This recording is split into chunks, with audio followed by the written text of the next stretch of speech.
Builder Supertech दिवालिया हो चुका है। हमारे साथ रिजोल्यूशन प्रोफेशनल हितेश गोयल भी हैं और साथ साथ एनबीसीसी के नुमाइंदे मिस्टर चौधरी भी हैं। हम इनसे जानेंगे कि क्या पूरा मामला भी है, किस स्टेज तक हम लोग पहुंचे हैं। सबसे पहले हम हितेश जी का रुख करते हैं और वही बताएंगे। सर, नटसेल में बताइए कि कहाँ तक हम लोग पहुंचे हैं, होम बायर्स किस तरीके से इस लड़ाई को जीत रहा है। सर, अभी एक काफ़ी अच्छा ऑर्डर आ गया है। 12 दिसंबर के ऑर्डर से सारे स्टेक होल्डर्स का रेजोल्यूशन है। होम बायर्स को उनके घर 3 साल में मिलने हैं, अथॉरिटी को उनका पैसा 3 साल में मिलना है और लेंडर्स को उनका सारा पैसा मिलना है 3 साल के अंदर। तो ये बहुत ही अच्छा ऑर्डर है और इससे सारे होम बायर्स को अप्रोक्सीमेटली 40,000 होम बायर्स को उनके घर मिलेंगे। 40,000 लोगों को घर मिलने वाला है, लेकिन ये घर बड़ी लड़ाइयों के साथ मिलने वाला है। इसमें हितेश जी की भी भूमिका रही है, तमाम होम बायर्स की भी भूमिका रही है। इस लड़ाई को सर आप किस तरीके से देखते हैं कि ये जो 40,000 जो घर मिलेंगे उसमें कितना टाइम लगेगा ओवरऑल पूरे पिक्चर क्लियर होने में? सर, इसमें 3 साल लगने चाहिए क्योंकि इसमें जो पैसा है कंपनी के अंदर अभी भी काफ़ी सारा अनसोल्ड इन्वेंट्री है। 16,000 करोड़ का इसके अंदर अभी भी पैसा आना बाकी है, जिससे कंस्ट्रक्शन आराम से कंप्लीट की जा सकती है और एनबीसीसी हमारे साथ जुड़ गया है। तो NBCC is a trustworthy organisation, it's a Navratna enterprise. तो वो काफ़ी अभी उन्होंने उनका ट्रैक रिकॉर्ड है। आम्रपाली में उन्होंने बहुत अप्रॉक्सीमेटली 25-30 हज़ार घर डिलीवर किए हैं इन 3 ईयर्स टाइम। तो वी आर वेरी होपफुल कि सुपरटेक के भी सारे घर इस तरीके से डिलीवर हो सकते हैं।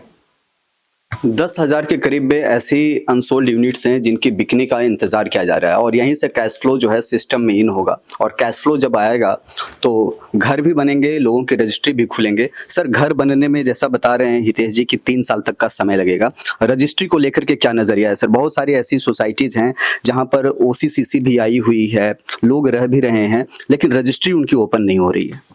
देखो, जैसे ही मेरा मार्च में कैश फ्लो बनेगा तो एक ट्रेजिटरी हम अथॉरिटीज़ को हम बताएंगे कि आपका पैसा इस टाइम के ऊपर रिलीज हो जाएगा। तो होपफुली अप्रैल मई के बाद 2025 के बाद ये काम एनबीसीसी का नहीं है, but as a apex committee member हम इसके लिए कोशिश करेंगे कि अप्रैल मई से जो जिनको घर ऑलरेडी मिल चुका है उनको रजिस्ट्रेशन स्टार्ट हो जाए। उसके लिए अगर हमें सुप्रीम कोर्ट भी जाना पड़ेगा तो हम जाकर के सुप्रीम कोर्ट से डायरेक्शंस लेके आएंगे कि जिनको घर मिल गया है तो उनको रजिस्ट्रेशन उनकी करवाई जाए। तमाम होम बायर्स ने बड़ी लड़ाइयां लड़ी और उन लड़ाइयों का ही नतीजा है कि रजिस्ट्री के द्वार खुलने वाले हैं। मतलब वो डोर जो अब तक बंद था अब वो खुलने जा रहे हैं और रजिस्ट्री के लिए जैसा मिस्टर चौधरी ने बताया कि अगले 2 से 3 महीनों में कुछ गुड न्यूज आएंगे। तो सर, मैं इसको ब्रेकिंग न्यूज के तौर पर मान सकता हूं कि जो बहुत दिनों से इंतजार था, खासतौर से जो पीड़ित थे सुपरटेक बिल्डर से, तो उससे निजात मिलेगी, उनकी रजिस्ट्री ओपन होगी। देखो, मेरा इस पर यह कहना है कि चूंकि एनबीसीसी जो कि आज हेडेड बाई हमारे स्वामी साहब हैं, जो सीएमडी हैं, उन्हीं की सक्सेसफुल स्टोरी रही है आम्रपाली। और आम्रपाली जो आप देख रहे हैं आज, वो सिर्फ स्वामी साहब की वजह से हैं। और जो सुपरटेक भी जो लिया है वो उन्हीं के डायरेक्शन, उन्हीं के विजन में लिया है। डेफिनेटली हम इसको 3 साल में डिलीवर भी करेंगे under the dynamic leadership of my CMD Swami साहब, और रजिस्ट्री का भी पाथ जल्दी ओपन होगा। एनबीसीसी के सीएमडी अपनी पुरजोर कोशिश कर रहे हैं कि जल्द से जल्द लोगों को राहत मिले। एक सवाल सर उनके लिए भी है जो जिन फ्लैटों के, जिन टावर्स के ओसीसीसी नहीं आ पाए हैं और लोग वहां रह रहे हैं, तो इस कंडीशन में उनके लिए बड़ी परेशानी है। तो क्या दरवाजा उनका भी खुलने जा रहा है? देखो, जब ओवरऑल कंस्ट्रक्शन हो जाएगा, जितनी मेरे को फैसिलिटीज हैं, सर्विसेज हैं, जब वो इन प्लेस होंगी तो डेफिनेटली अथॉरिटीज को उनका भी कंप्लीशन देना पड़ेगा, उसे देना पड़ेगा। बिल्कुल 100% मिलेगा उनको उसी।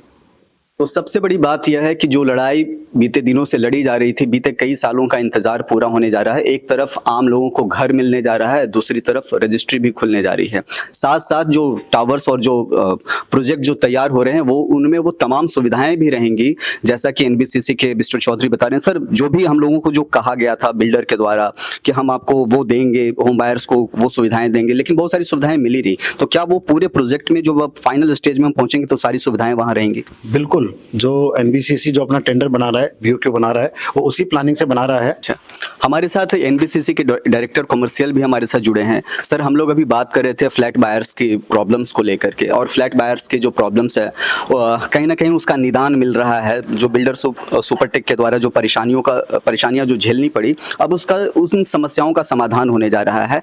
और बहुत अच्छा मिस्टर चौधरी ने जैसा एक्सप्लेन किया कि सब कुछ अब बेहतर और बेहतर ही होगा। सर, हम जिस स्टेज पर पहुंचे हैं वहां से क्या उम्मीद दिखा रहे हैं आप होम बायर्स के लिए खासतौर से? अभी जब से एनसीएलटी ने ये काम असाइन किया एनबीसीसी को, एनबीसीसी वार फुटिंग पर काम कर रही है और जैसा कि डायरेक्शन है एनसीएलटी से कि 1 मई से हम वर्क स्टार्ट कर देंगे, एक्चुअल साइट पे हम एजुकेशन स्टार्ट कर देंगे।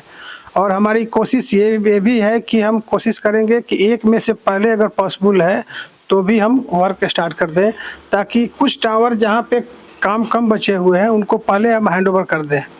तो हमारी कोशिश है कि फेज मैनर में आपको स्टार्टिंग फ्रॉम फर्स्ट ईयर और maximum up to 3 years entire work complete करके हैंडओवर कर दें। एक गुड न्यूज़ जो इन्होंने एक टाइमलाइन दिया कि मैक्सिमम 3 इयर्स का जो टाइमिंग है, तो 3 साल के भीतर में तमाम प्रोजेक्ट्स पूरे हो जाएंगे।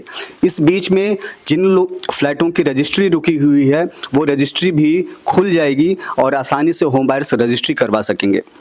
सबसे पहले सर आम्रपाली और अब सुपरटेक, चैलेंज कितना बड़ा सर? चैलेंज बहुत बड़ा है, क्योंकि आपको समझिए कि 50,000 होम बायर्स हैं, उनके इशूज हैं, उनको रिजॉल्व करना है।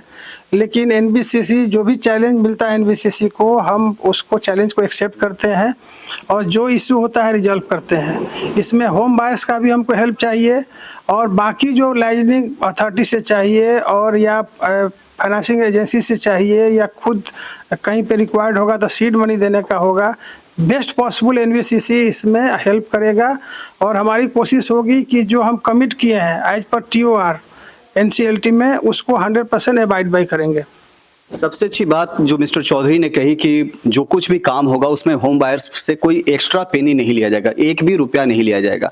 ये एक बड़ी जीत है होम बायर्स के लिए। सर इसको कैसे देखते हैं, जो होम बायर्स पर 1 भी रुपये का प्रेशर नहीं होने जा रहा? बिल्कुल, देखिए हमने अम्रपाली में भी जो कंप्लीट किए, किसी भी होम बायर से हम कोई एडिशनल चार्ज नहीं किए, सिवाय कुछ होम बायर्स जो अम्रपाली के समय में पेमेंट में वो डिफॉल्टर थे, समय पे पेमेंट नहीं किए थे, उनसे नॉमिनल हमने इंटरेस्ट चार्ज किया।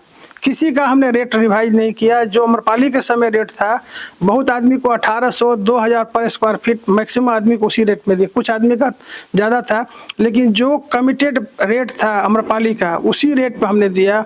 ऑल दो basic prices of material and man power आप has gone up like anything, उसके बावजूद भी एनबीसीसी ने पुराने रेट पे ही कंप्लीट करके होम बायर्स को हमने दिया अम्रपाली में। सिमिलर पैटर्न में हमारी कोशिश रहेगी कि सारे सुपर टेक के होम बायर्स को हम उसी पुराने रेट पे दें। ये बहुत बड़ी बात है कि जो रेट पहले से तय किए गए थे बिल्डर बायर एग्रीमेंट में, उसी रेट पर आपको घर भी मिलेगा, रजिस्ट्री भी उसी रेट पर होगी और एक बड़ी जीत है।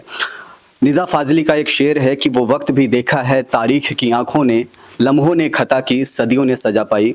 बिल्डर सुपरटेक ने जो गलती की थी उसकी सजा होम बायर्स को बहुत मिली है, लेकिन अब उम्मीद की एक नई किरण जगी है और उस किरण का नाम है एनबीसीसी।